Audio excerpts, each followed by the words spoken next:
출애굽기 22장 1절에서 20절까지 말씀입니다. 제가 대표로 봉독하겠습니다. 사람이 소나 양을 도둑질하여 잡거나 팔면 그는 소 한 마리에 소 5마리로 갚고 양 한 마리에 양 4마리로 갚을지니라. 도둑이 뚫고 들어오는 것을 보고 그를 쳐 죽이면 피 흘린 죄가 없으나 해 돋은 후에는 피 흘린 죄가 있으리라.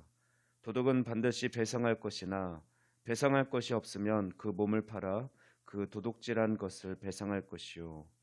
도둑질한 것이 살아 그의 손에 있으면 소나 낙이나 양을 막론하고 갑절을 배상할지니라. 사람이 밭에서나 포도원에서 짐승을 먹이다가 자기의 짐승을 놓아 남의 밭에서 먹게 하면 자기 밭에 가장 좋은 것과 자기 포도원에 가장 좋은 것으로 배상할지니라. 불이 나서 가시나무에 댕겨 낯가리나 거두지 못한 곡식이나 밭을 태우면 불러온 자가 반드시 배상할지니라. 사람이 돈이나 물품을 이웃에게 맡겨 지키게 하였다가 그 이웃집에서 도둑을 맞았는데 그 도둑이 잡히면 갑절을 배상할 것이요.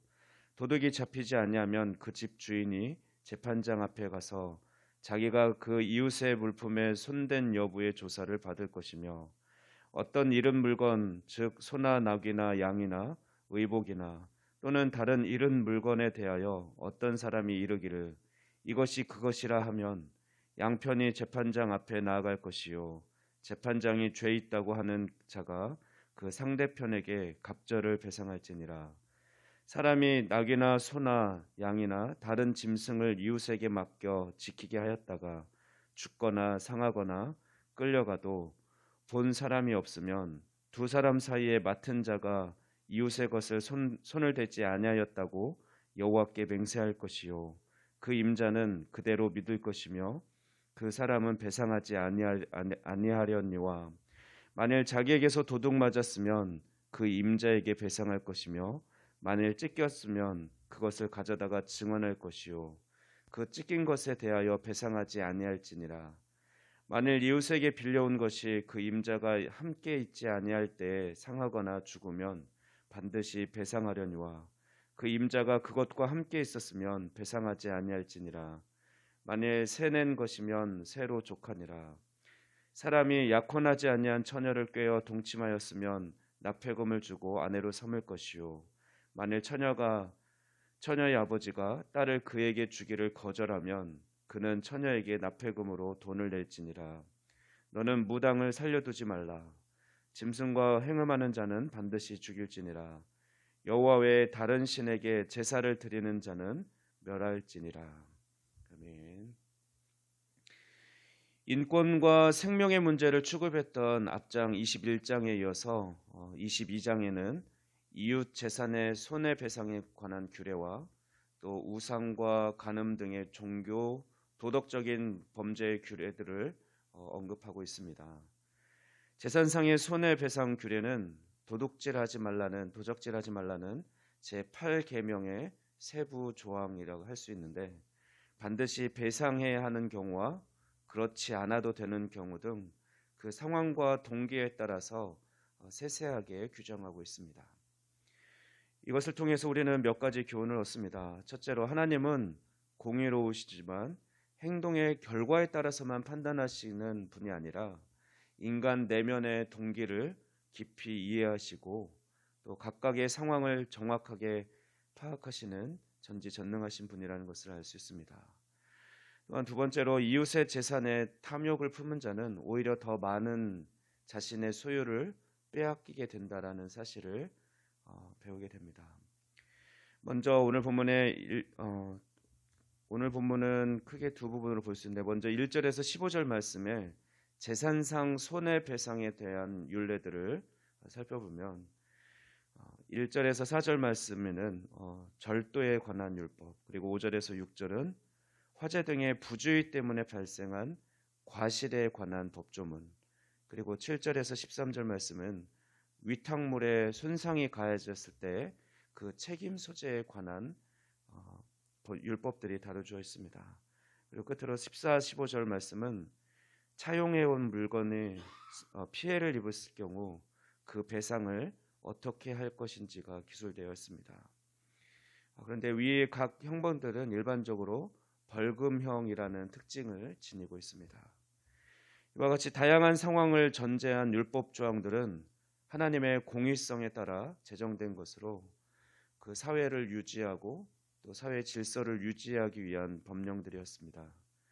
더 나아가서 이 조항들은 하나님의 통치를 받고 있는 백성 서로가 서로의 인격과 재산을 존중하는 공동체를 만들어갈 수 있도록 서로가 서로의 불신을 파괴하고 또 철저히 배격함으로써 의와 평화가 상존하는 나라를 만들고자 하셨던 하나님의 거룩한 의지를 반영한 법이라 할 수 있습니다.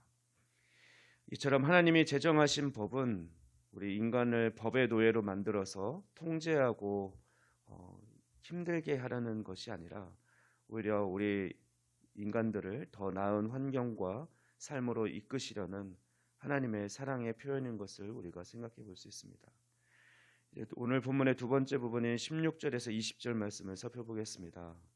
16, 17절 말씀은 처녀를 유혹해서 그 순결을 범한 자에 대한 처벌 조항, 그리고 18절은 무당에 대해서 어떻게 대해야 될지, 그리고 19절 말씀은 하나님의 창조 질서를 파괴한 그런 변태적인 성행위자를 처단하라는 명령, 그리고 마지막으로 20절에는 하나님의 유일성을 배척하고 잡신을 섬기는 우상 숭배자들을 사형시키라는 그런 준엄한 명령이 제시되어 있습니다. 앞에 1절에서 15절 말씀이 평화로운 대인 관계를 위해서 재산상의 손실을 엄정하고도 신속하게 보상할 것을 밝혔다면 이 후반부는, 이 두 번째 부분은 육체적인 순결과 영적인 순결을 동시에 원하신 하나님의 거룩한 요구가 담겨져 있습니다. 육체는 악하며 영혼은 순결하다고 주장한 영지주의자들과 달리 하나님은 영과 육의 이원화된 종교 생활을 원하지 않으십니다.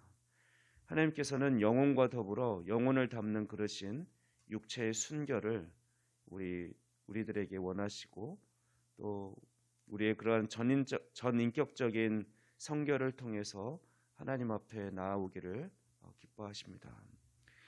우리는 이러한 하나님의 뜻을 알고 있으니 또한 육체의 허물은 영혼을 좀먹고 끝내 자신과 이웃을 심각한 상황으로 몰고 간다는 사실을 우리는 기억하고 우리는 전인격적인 성결에 힘써야 할 것입니다.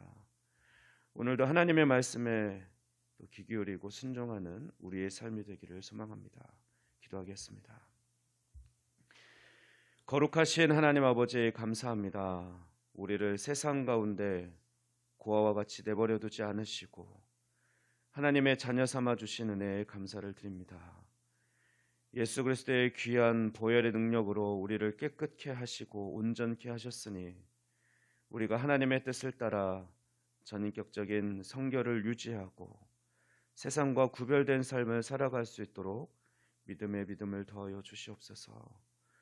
오늘도 하나님을 기쁘시게 하는 삶이 되기 위해 매 순간 성령님을 의지하고 순종하며 살아가길 원하오니 우리의 걸음걸음을 인도하여 주시고 우리와 함께하여 주시옵소서. 감사드리며 이 모든 말씀 우리 주 예수 그리스도의 이름으로 기도하옵나이다. 아멘.